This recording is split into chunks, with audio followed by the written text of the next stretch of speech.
Séance de gestion du 11 mai consacrée aux amortissements, dans la deuxième partie du cours. Pour aujourd'hui, nous avons besoin de deux documents. L'un d'eux a déjà été distribué la semaine dernière. Il s'agit du cours au format Word, qui comprend donc les éléments de diapositive et des exercices résolus. Et sinon, le diaporama du jour qui vous est communiqué dans le lien WhatsApp. La deuxième partie de ce cours, après la première partie de la semaine dernière, va concerner les amortissements dégressifs.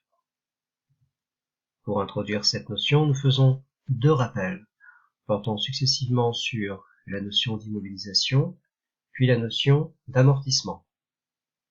L'immobilisation, pour rappel, est une dépense, comme peut l'être une charge, à la différence près qu'ici la dépense concerne un bien qui va rester durablement dans l'entreprise.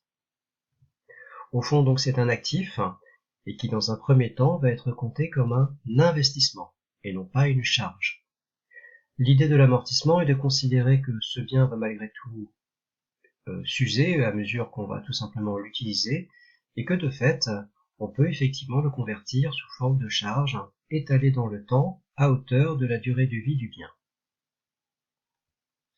Pour ce, deux techniques existent. La première a été évoquée déjà la semaine dernière, c'est l'amortissement linéaire. La seconde restait à étudier, c'est l'amortissement dégressif.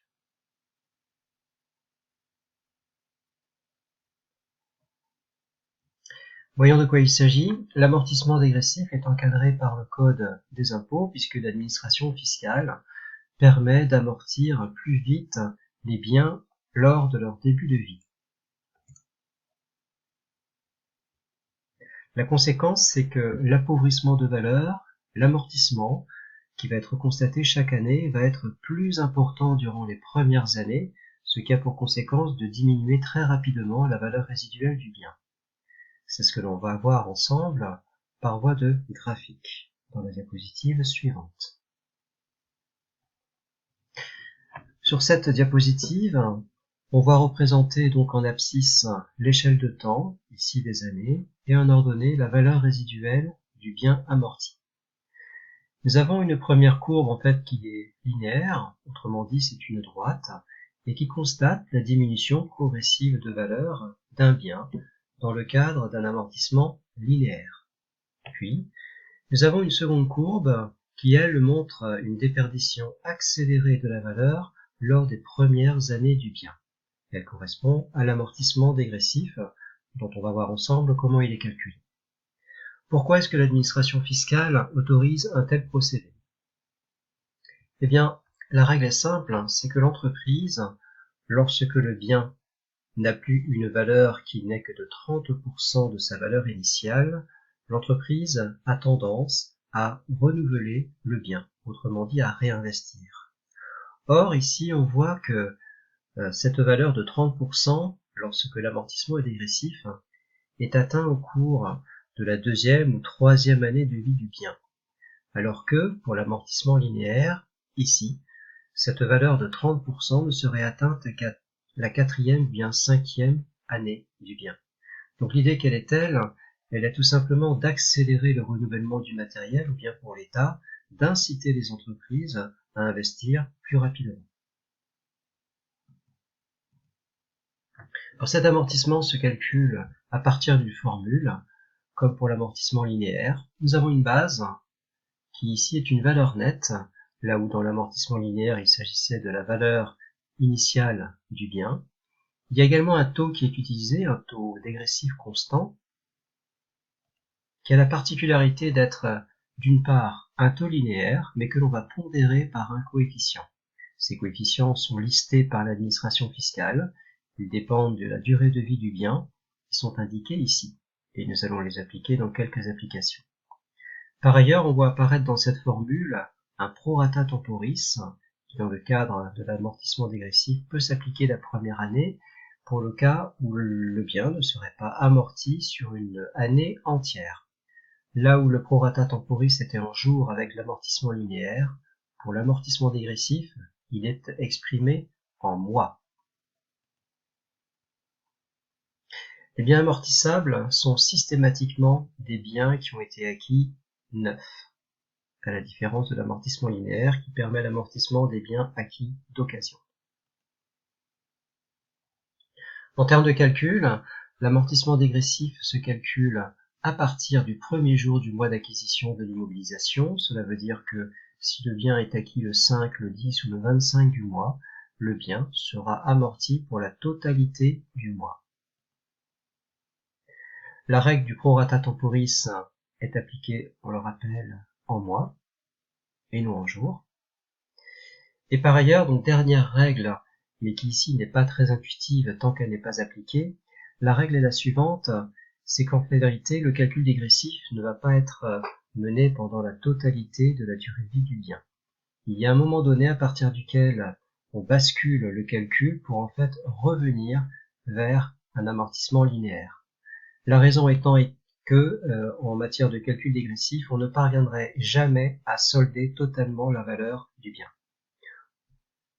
Donc l'idée, comme c'est indiqué ici, c'est que le calcul dégressif est abandonné quand le taux dégressif est inférieur au taux linéaire calculé selon la formule qui est donnée ici, qui est 1 sur le reste de durée de vie du bien.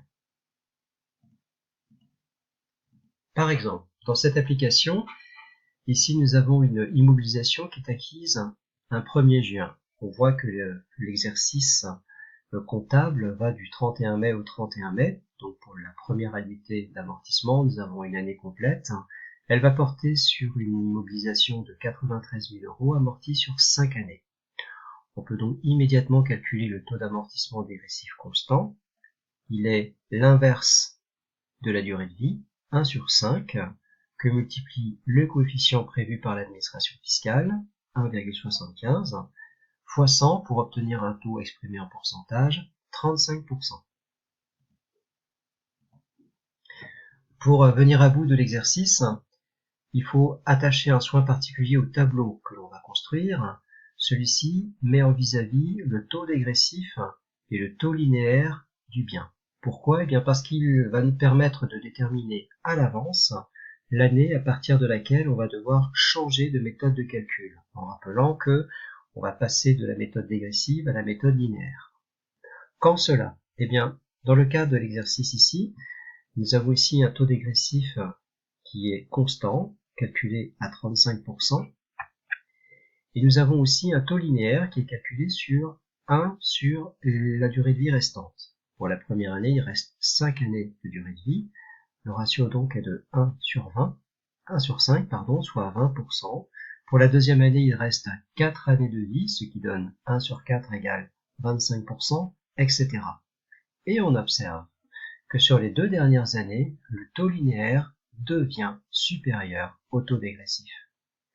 Alors cela signifie que pendant les 3 premières années, la méthode de calcul d'amortissement va être l'amortissement dégressif, puis pour les 2 dernières années, on va changer de méthode et calculer cette fois des amortissements linéaires.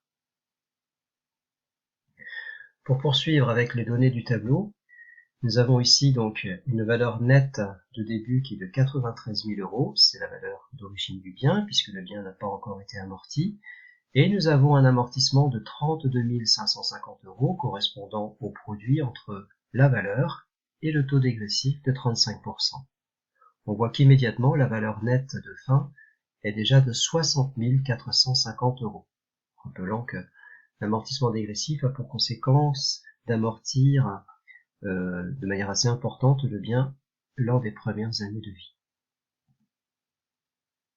Pour les deuxième et troisième années, on fait attention à la base de calcul qui n'est pas la valeur d'origine, mais qui est toujours la valeur nette disponible. Ici, c'est la valeur nette de fin de première année qui va donc être reportée pour la deuxième année et constituer donc une nouvelle base de calcul qui, appliquée à un taux de 35%, nous donne un amortissement de 21 157 €. Ainsi de suite jusqu'à l'année 3. En revanche, pour les quatrième et cinquième années, nous avons déterminé qu'il fallait changer de méthode de calcul. Et effectivement ici, on voit qu'on va maintenant retenir le taux linéaire. Ainsi, la valeur nette de début de l'année 4, 25 540 pondérée par un taux linéaire de 50%, nous donne un amortissement de 12 770 €. Il se trouve que c'est aussi la valeur nette de fin du bien à la fin de l'année 4. Elle est la nouvelle base de calcul pour l'année 5, 12 770 € pondérés par 1 sur 1, soit 100%. Cela nous donne un amortissement de 12 770,06 € aussi. Et au final, on voit que l'on parvient effectivement à solder la valeur du bien. Il est totalement amorti puisque la valeur résiduelle à la fin de l'année 5 est systématiquement 0.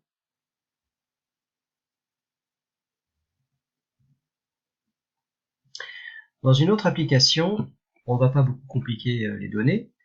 On voit toutefois que la première annuité va devoir être calculée avec un prorata temporis, puisque le bien est mis en service le 5 octobre, alors que l'exercice va du 1er janvier au 31 décembre. Alors, comme petit calcul préalable à la résolution de cette application, on rappelle que c'est bien le montant hors taxe qui est amorti ici. Alors ici, l'exercice date un petit peu, il est avec une TVA de 19,6, mais on extrait une valeur hors taxe de 15 000 €, c'est elle qui sera amortie la première année.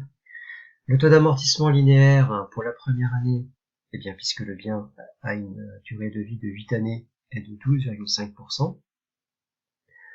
Pour ce qui est du taux dégressif constant, eh bien, on va faire le rapport entre la durée de vie du bien, et du coefficient qui ici est de 2,25, puisque le bien est amorti sur 8 années.